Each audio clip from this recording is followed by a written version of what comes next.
Elles pensaient aller à une fête, mais n'en sont jamais revenues. Les histoires de Flo Div.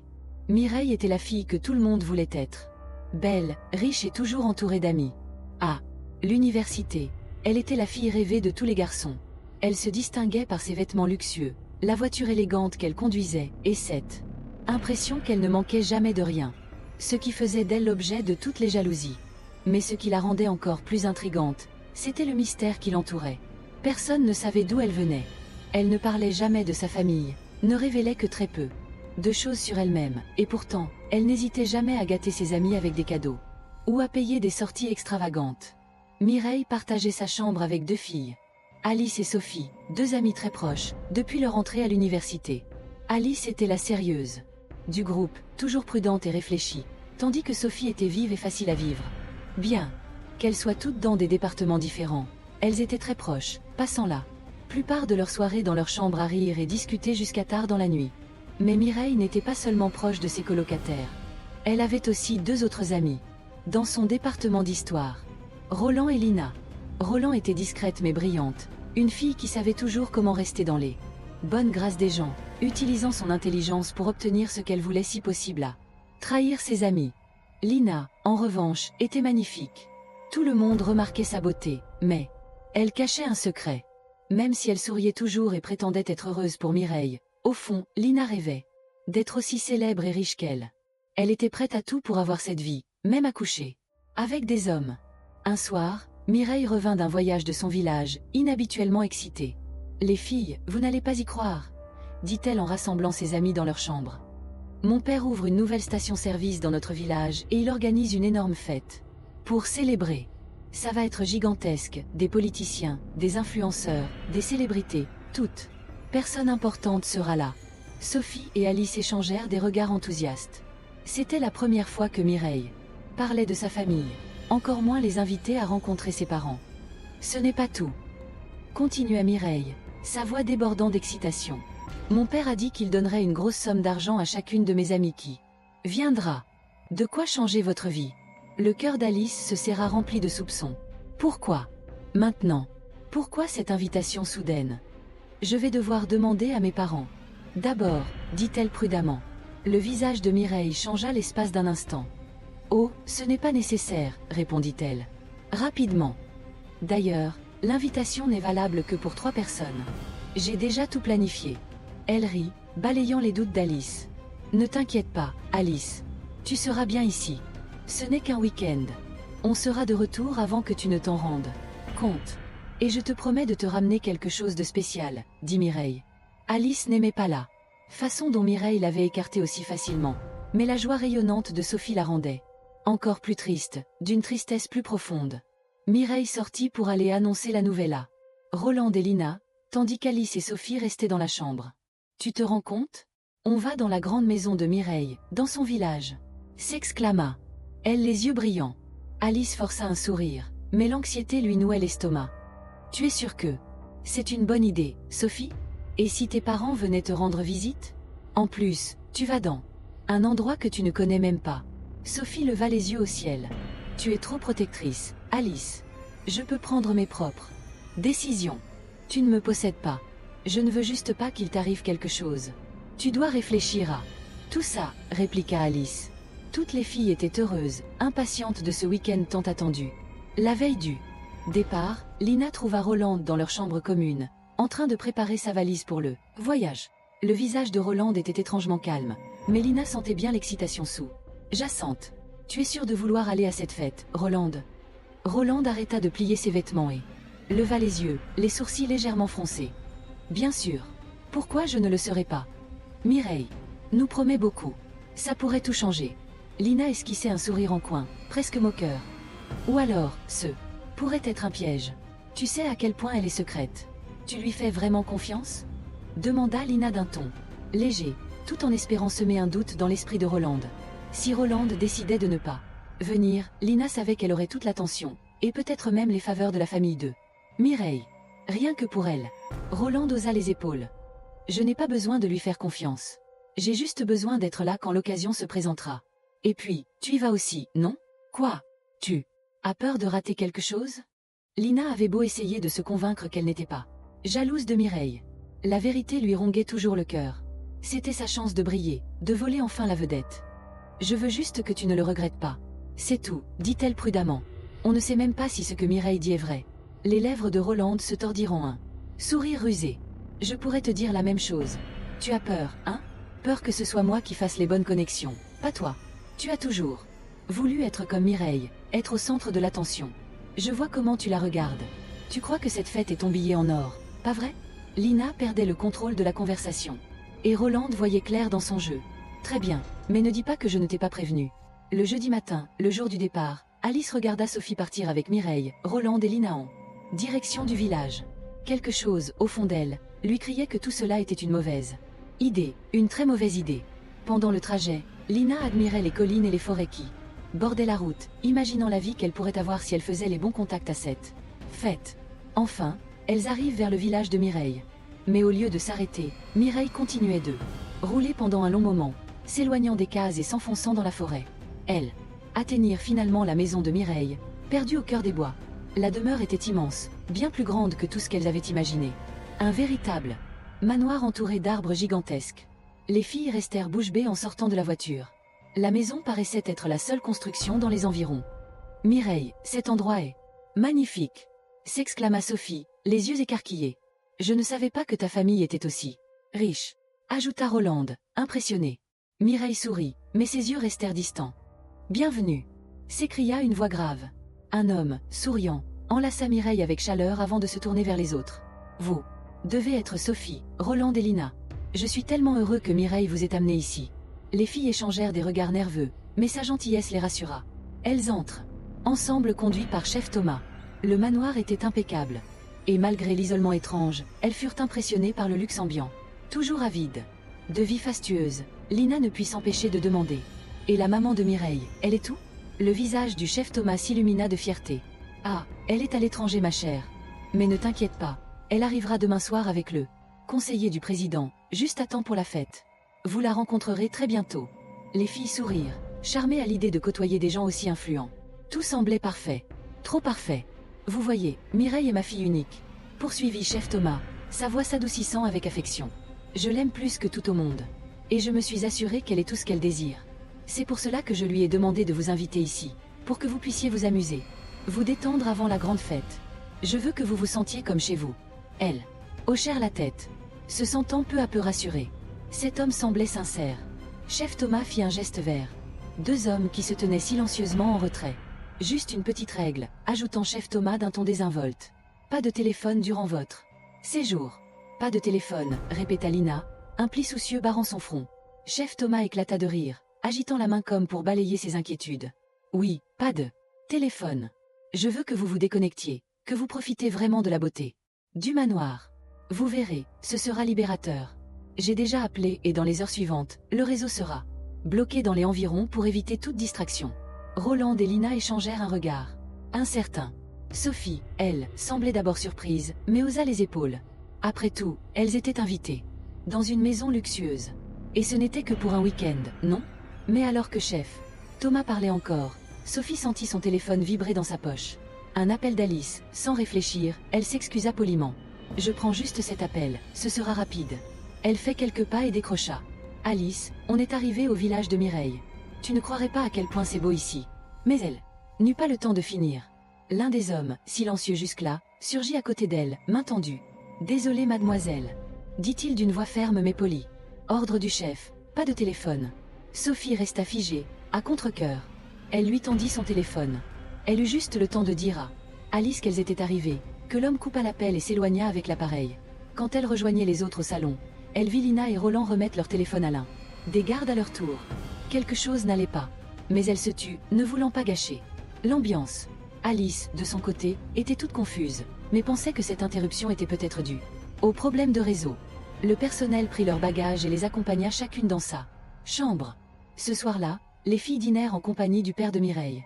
À la fin du dîner, elles étaient détendues, presque en confiance. « Après-demain, c'est la grande fête, » déclara-t-il. « Ce soir, reposez-vous, profitez du calme. » La première nuit semblait plutôt normale. Une fois les lumières éteintes, un froid étrange semblait envahir la maison. Au beau milieu de la nuit, Lina se réveilla en grelottant malgré la Couverture épaisse. Elle se sentait mal à l'aise, comme si quelque chose d'invisible se trouvait dans la pièce avec elle. Elle tenta de se rassurer. C'était sûrement juste le stress d'un endroit inconnu. Le lendemain matin, Mireille avait disparu. Elle est sûrement partie en ville pour aider avec les préparatifs, dit Sophie, sans trop s'inquiéter.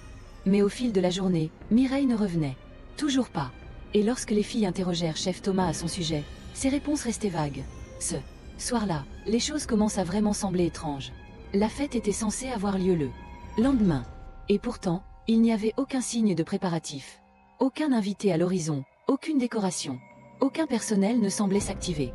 Quand Lina osa interroger l'une des domestiques, celle-ci semblait très mal à l'aise. « Ne vous inquiétez pas, tout est en cours », dit-elle précipitamment en évitant son regard.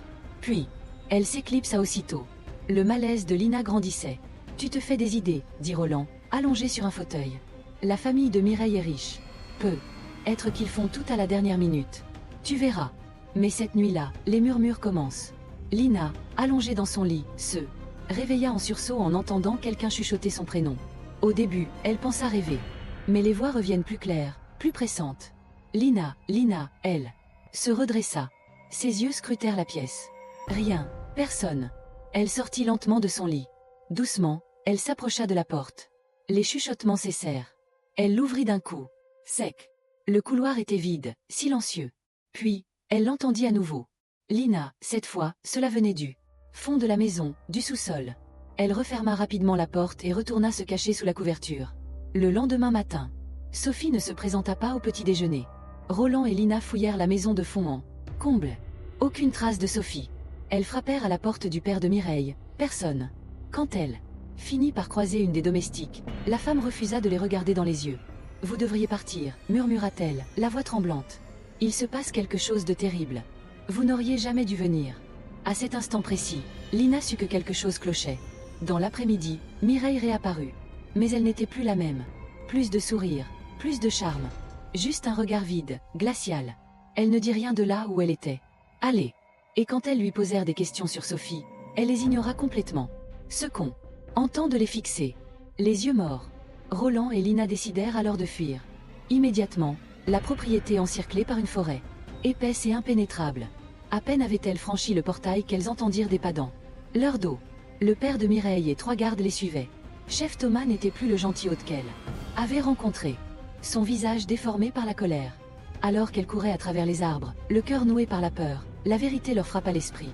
Personne ne viendrait les sauver. Elles n'avaient rien dit à leur famille. Personne ne savait où elles étaient. Les mensonges de Mireille les avaient condamnées. Elle courait depuis plusieurs minutes, tentant d'échapper à l'ombre du père de Mireille, ce ritualiste. Au pas insondable.